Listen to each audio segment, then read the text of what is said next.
इस चैनल पे बनाई गई सारी video highly standard content maintain करती है। यह केवल उच्च गुणवत्ता वाले टेक्निकल बैकग्राउंड एवं इनसे रिलेटेड सोच रखने वालों के लिए सुटेबल है। अन्य व्यक्ति इससे दूर रहें। है भाई लोग, कैसे हो आप लोग। तो आज हम लोग इलेक्ट्रिकल कंपोनेंट्स के कुछ पार्ट्स के बारे में जानेंगे। तो इन सब पार्ट्स अगर आप लोगों को पता रहेगा तो इलेक्ट्रिकल इंडस्ट्री जितने भी है उनमें कोई ज़्यादा दिक्कत नहीं आने वाली है। तो आप लोग इस वीडियो को बारीकी से देखें। आप लोग इसमें बहुत सारे ऐसे डिवाइस हैं जिनके बारे में जान सकते हैं। तो चलिए वीडियो को शुरू करते हैं।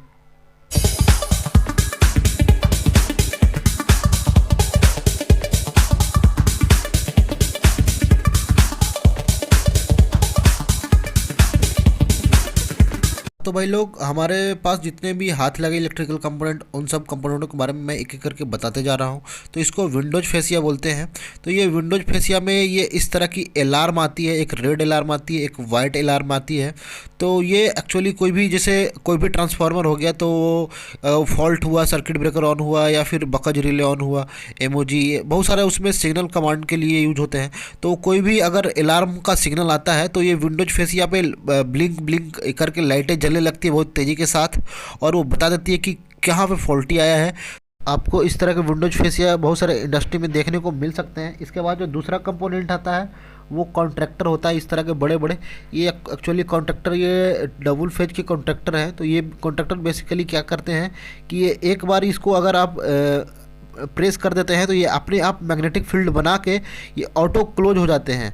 यानी कि सर्किट आपको कंटिन्यूअस दूसरे जो डिवाइस है उस तक पहुंचता रहेगा, लेकिन जैसे ही ऊपर से सर्किटिसिटी ऑफ हुई तो ये कॉन्ट्रैक्टर क्या करेगा, अपने आप ऑफ हो जाएगा, और इसको फिर से जब तक प्रेस नहीं करेंगे तब तक ये ऑन नहीं होगा। मतलब ये एक बार ये ऑन हो जाते हैं तो ये ऑन ही रहते हैं, और ये अगर उधर से बाहर से अगर सप्लाई करता है तो ये अपने आप ऑफ हो जाते हैं। इसको फिर से चालू करना पड़ता है, जैसे कि हमारे मोटर में होता है। एक बार कमांड दे दिए तो वो ऑन हो गया, और अगर बाद में लाइन कट जाता है तो वो अपने आप मोटर ऑफ हो जाता है। उसको अगर मोटर को फिर से चालू करना है तो हमको फिर से जाके बटन को प्रेस करना चाहता है।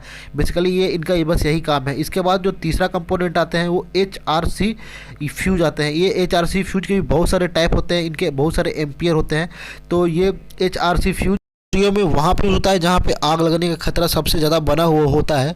ये HRC जो फ्यूज होते हैं, इनके अंदर जो फ्यूज जैसे ब्लास्ट होती है अचानक से बहुत तेज़ करंट के कारण, तो इनमें जो आग लगता है वो इनर ही अपने आप मेल्ट होके इनर ही रह जाती है। ये बाहर के कोई भी डिवाइस को डैमेज नहीं पहुँचाती है। HRC मतलब हाई रेप्चाइल कैपेसिटी की ये फ्यूज आती है। तो ये फ्यूज बेसिकली अगर फ्यूज भी हो जाती है तो बाहरी इक्विपमेंट है उसको ये बिना डैमेज किए हुए ये अपने आप इसके इनर ही जो हो मेल्ट करके ये रह जाती है। तो ये HRC का ये सबसे ज़्यादा ये फ़ायदा होता है कि ये आपको कहीं भी डिवाइस को डैमेज नहीं पहुंचाएगा अदर डिवाइस को। उसके बाद ये HRC फ्यूज जो आती है वो अलग अलग रेटिंग की आती है।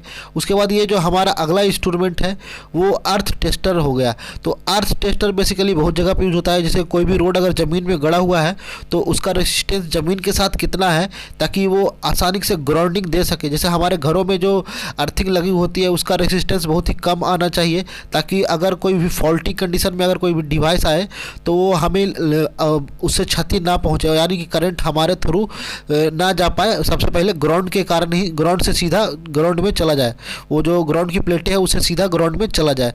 तो ये एक्चुअली ये एनालॉग जो हो गया, एनालॉग अर्थ टेस्टर मीटर हो गया। तो इसमें लो हाई का इसमें ये दिया गया है।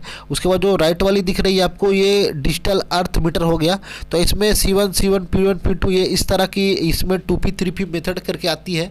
उसके बाद ये इंसुलेशन टेस्टर हो गया, मतलब कि आप कितना रेसिस्टेंस मेजर करना चाहते हैं।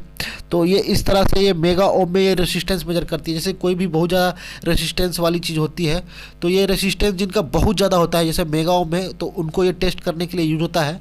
तो ये मेगा ओम की रेसिस्टेंस को टेस्ट करने के लिए यूज किया जाता है। उसके बाद ये जो चीज़ हो गया ये एम्पियर मीटर हो गया। तो ये एम्पियर मीटर ये 600 300 ये एम्पियर तक ये मेजर करने वाली मीटर है।